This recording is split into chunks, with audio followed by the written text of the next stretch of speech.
Hello everyone, welcome to the IAS Mentor Ethics classes. One announcement for you, the IAS Mentor is coming up with a proper mentorship course and also various other courses for cracking prelims 2026. Please keep following the IAS Mentor for further details. In this class, let us understand what are the 7 deadly sins mentioned by Gandhiji. In 1925, in his newspaper, he mentioned them, but the principles are relevant even today also. And in fact, any moral philosophy or any moral idea are ever relevant, whether they were told 1000 years ago or 2000 years ago by our ancestors. Gandhiji message also same. 1925 means exactly 100 years ago he was writing this article, but even after 100 years, also it is still relevant. First one, wealth without work. In 1925, India was fighting for the freedom, and he was giving in that context wealth without work. And he was giving in that context that in 1925 feudalism was there, capitalists, then many people were working like peasants or workers. The hard worker is getting less reward, whereas the people without any work, they are enjoying lavish life. So in that context, he was saying wealth without work is a sin. And in the present day context, how we can utilize this principle, in which circumstances we can apply this principle means black money, speculative trading scams, unproductive inheritance, politicians amassing assets, real estate speculation, mining exploitation, lottery culture. So these are all. These are the examples for 21st century that in different economic scams related context we can apply this principle. So simply this sin is saying that the people who are working hard must be rewarded. If people who are working very hard are not rewarded, on the other hand, the people who are not working honestly, if they are getting rewarded, the wealth which you create is not going to help and it is a kind of sin. And simply it will not give happiness to the person who is earning. Only the person who works hard and earns money, they are going to get happiness. That is a sin. You can apply in multiple cases. You can apply this in essays also, you can apply in ethics case studies also, you can apply in ethics theory also. Try to use these examples and principles across the papers. Second one, pleasure without conscience. Enjoyment without moral responsibility leads to moral decay. Pleasure, happiness without conscience means like taking drugs, alcohol. Examples, pornography, animal cruelty. So some people out of sadism, they behave very harshly with others and they get enjoyment. That kind of pleasure without conscience is a sin. So in the present day context, various law and order issues like rapes are going to are taking place, various criminal activities are taking place. One reason behind it is pleasure without conscience. So with respect to that particular context, you can apply this sin. In those circumstances, in 1920s, pleasure without conscience, the British people were ruling India, and the British, just for the sake of their benefit or their enjoyment, they used to show cruel attitude towards Indians. Apply the same principle here also. Some rich people or upper caste people or people who are in power, for their enjoyment, for their pleasure, even they will go to the extent of behaving very cruelly towards lower caste, lower class, and the people who are not having any kind of power. Apply that kind of examples, that kind of context for this particular sin. Pleasure without conscience. Next, knowledge without character. Knowledge without character. Now, the knowledge is growing every day. Internet connected the world. Lot of knowledge. But at the same time, knowledge without character. Highly educated people sometimes are the people who are doing a lot of corruption in bureaucracy, in politics, in various other fields. Highly educated scamsters, Satyam scam in corporate world, it has rocked the corporate sector. Highly educated, and but when it comes to the outcome, it has shaken the trust of the people on IT sector. Misuse of scientific talent, cybercrime, fake PhDs, cybercrime, knowledge without character. You can use the same internet for giving knowledge to the people. Now, everywhere, everything is connected. Bank accounts are connected, financial accounts are connected. But some people use the same knowledge in tracking these accounts. Cyber criminals, they are going to rob the wealth, rob the hard earned money from the bank accounts. People require a lot of knowledge to do these kind of robberies in cyber world. But people are there, cyber attacks are happening, cyber thieves are there, cyber criminals are increasing. So these are highly educated people, but without character. If they use this knowledge for such kind of criminal activities, it is a sin. Doctors conducting unethical medical practices.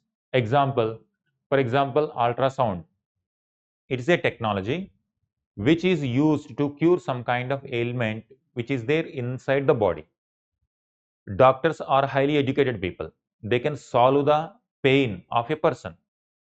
But the same ultrasound technology sometimes used to kill the baby. In which context? Female feticide context. India is a patriarchal society. Patriarchal mindset is still dominant. And some people are not even able to digest if they give birth to baby girl. That is why the sex ratio also is skewed in India. Most of the in patriarchal, deeply patriarchal society, girl children are not given right to take birth also. So that is where doctors who are supposed to cure the disease or ailment, now they are the same people who are killing the female feticide. Knowledge without character, it's a sin. And as a result, it is going to have multiple implications on society. Same doctor sometimes enter into organ trade, taking the organs from the poor people and donating to the rich people, and in that kind of organ trafficking also happening. Knowledge without character. Politicians with elite education engage in corruption. Engineers and bureaucrats misusing knowledge for bribes and favoritism. Example, engineers, they are supposed to construct a quality bridge, but if they are compromised, and that is going to completely collapse the bridge, as a result, it is going to kill a lot of people. It's going to affect so many people. Knowledge without character. In this way, keep giving examples. If you apply this in day-to-day life, you are going to see so many examples. Commerce without morality. Business without ethics leads to exploitation and injustice. And to give this example for the third one, knowledge without character means, for example, in the British time period, the British, they were calling themselves as advanced people, Western civilized. But when it comes to the Indian context, they are exploiting the people. That is what knowledge without character. In the same context, commerce without morality. India was conquered by East India Company. But once they got power in Bengal, what they have started? They started exploiting Bengal population. It resulted in the famines in Bengal. Millions of people died. But East India Company is only interested in maximizing the profits from the political entrepreneurship that took place in India. That is what commerce without morality. And that was going on throughout the British. In 1925, he was giving this particular sin in that context. The business, the entrepreneurs, industrialists, for their profit sake, and they were even go to the extent of recruiting child labor.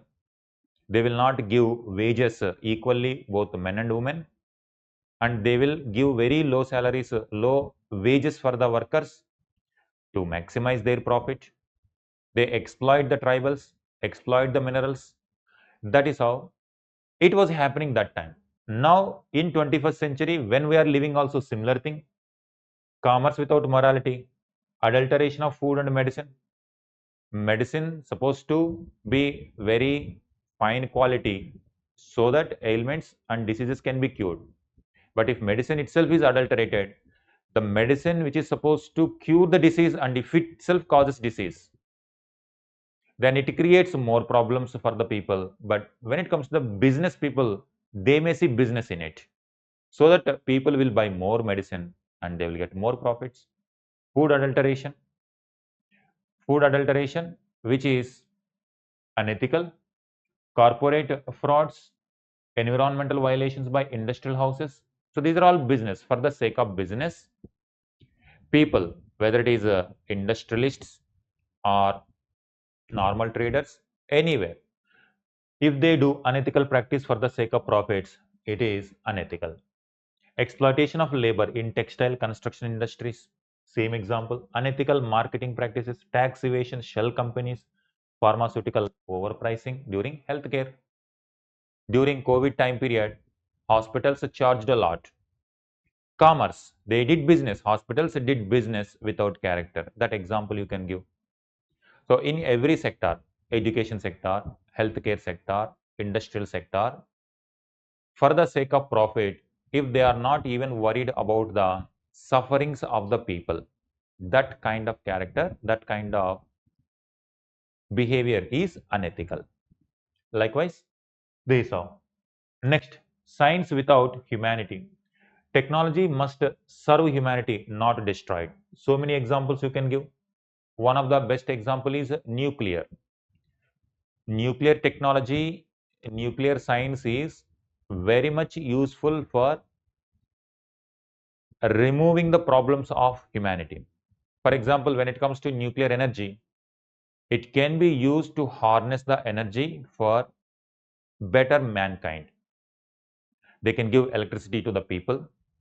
They can give best education to the people. Once electricity energy is secured, then economic activities will improve. It will move the people out of poverty. But if same nuclear energy is used to kill the people, that is a sin. That's what science without humanity.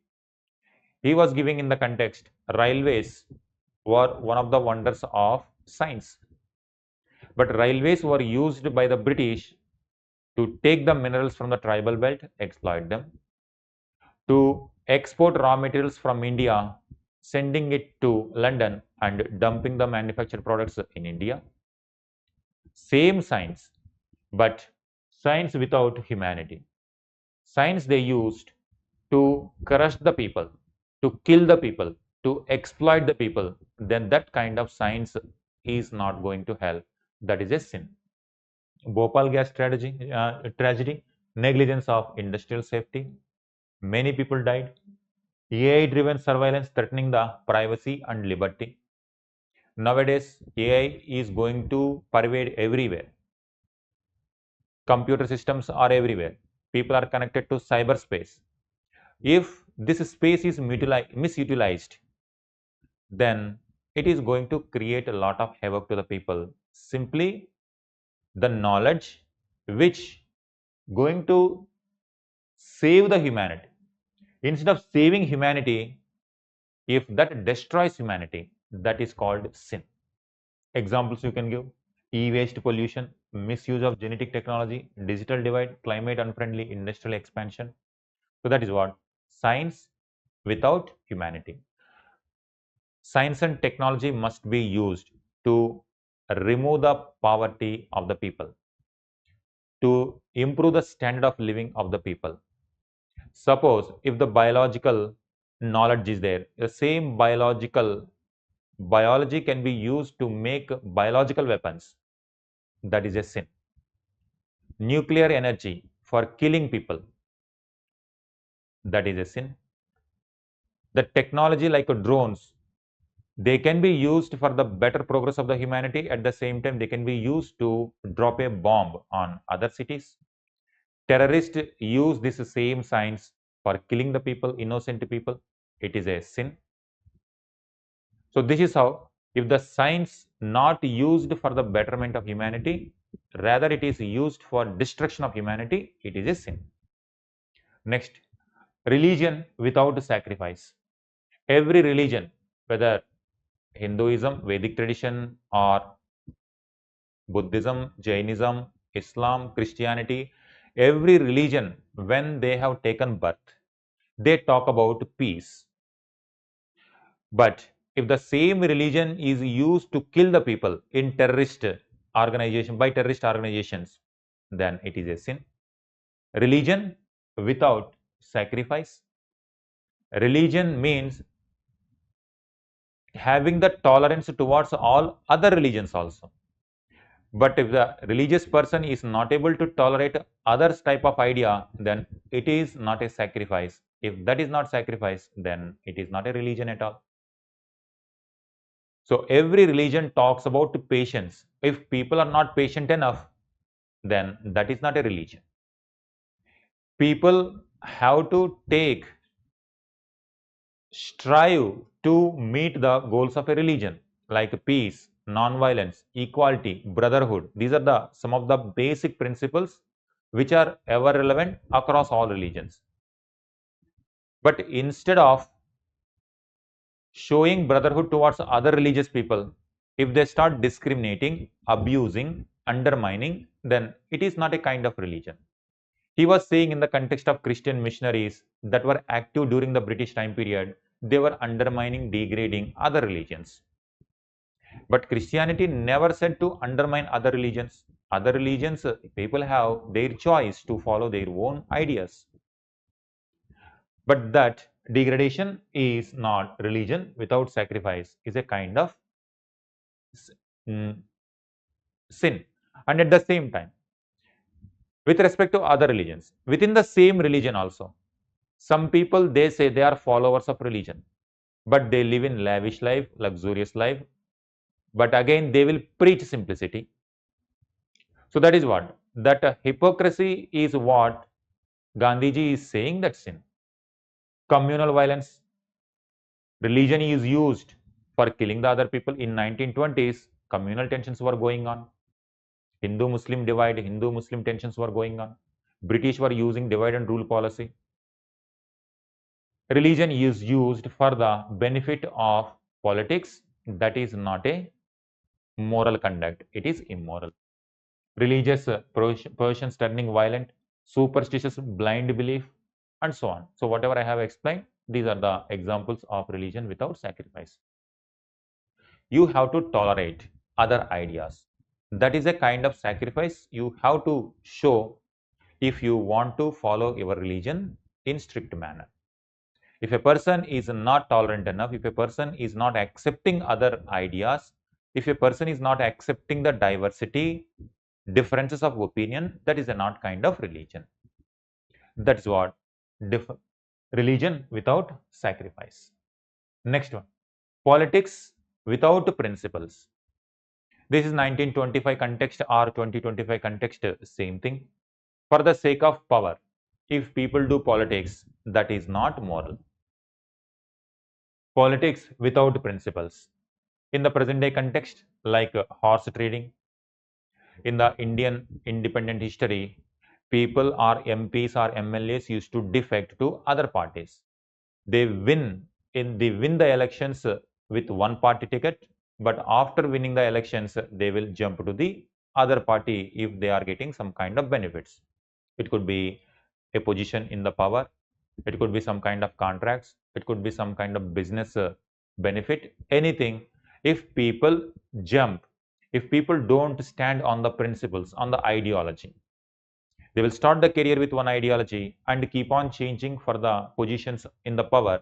That is not a politics without, that is not moral conduct. Criminalization of politics. To become MLA or MP or any person in position, killing the people, showing involving in the criminal activities, rigging the booths, and these kind of activities, and tampering electronic voting machine, if at all it is there. It's a kind politics without principles. Election funding opacity. People don't even know, common people. Democracy is all about trust, responsibility. It is about transparency. If there is no transparency, if only one political party benefits out of this funding, the opposition parties and other political parties may not get equal chance. Fair game will not be there in elections. If in elections that fair game is not there, then people will not believe in the political system. That leads to violence. That is what it is, a sin. Politics without principle. Policy paralysis due to self-interest or corruption, suppression of dissent and misuse of sedition laws, populist schemes for votes rather than for the benefit of all the people. So simply politics is to serve the people. If it is to serve self-interest, that is not a politics with some principles. That kind of politics without principle is a sin. So these are various sins, 7 deadly sins of humanity. Even today also they are ever relevant. He was giving in the context of British rulers and Indians. Within India also, upper caste, lower caste, rich, poor, educated, backward people, all the sections of the people were there. Even though he was giving those principles in that context, even today also they are relevant. These are the practice question. Discuss Mahatma Gandhi's concept of 7 sins. It was already asked in 2016. All right. So these are 7 sins. Keep remembering these examples. These examples you can use in multiple places. And this knowledge is ever relevant in multiple places. You can use the same content in society also, in history also, in politics also, in ethics also, ethics theory also, ethics case study also, in essay you can quote in many places. That is where once you are getting command over the subject, the same knowledge you can use in multiple places. These are 7 sins of Gandhiji. All right. Thank you. Thank you very much.